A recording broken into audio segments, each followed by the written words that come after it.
हज़रत इब्न सीरीन रहमतुल्लाह अलैह और दूसरे बड़े मुसलमान उलमा के मुताबिक ख्वाब में पानी देखना उमूमन अच्छी बात है। ये ज़िंदगी, रिज़्क, इल्म, सुकून और बरकत की निशानी है, ख़ास तौर पर अगर पानी साफ़, शफ़ाफ़ और मीठा नज़र आए। हज़रत इब्न सीरीन रहमतुल्लाह फरमाते हैं कि अगर दरिया या नहर के पानी पर चलता हुए देखे तो ये पाक एतक़ाद और मज़बूत ईमान की दलील है। अगर साफ़ पानी बहुत पी ले तो उम्र दराज और खुश ऐशी की निशानी है। ये लंबी उम्र और दिल की भलाई की तरफ इशारा करता है।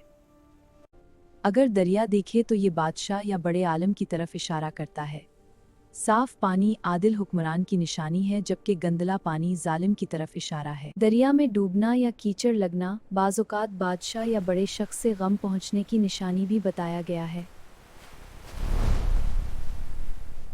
हज़रत इब्न सीरीन रहमतुल्लाह फरमाते हैं कि पानी मोमिन के दिल की मानंद है। साफ पानी हिदायत और बरकत की अलामत है। नबी करीम सल्लल्लाहु अलैहि वसल्लम ने फरमाया कि ख्वाब 3 किस्म के होते हैं। एक अल्लाह की तरफ से अच्छी खुशखबरी, दूसरा ख्यालात का अक्स, तीसरा शैतान का डराना। अगर ये ख्वाब बार बार आ रहा हो तो अल्लाह से खैर मांगें, इस्तिखारा करें, नेकियां बढ़ाएं और सदका दें। अल्लाह पाक आपके ख्वाब को अच्छी खुशखबरी बना दे, सुकून दे, बरकत दे और परेशानियों से निजात दे। आमीन या रब्बुल आलमीन।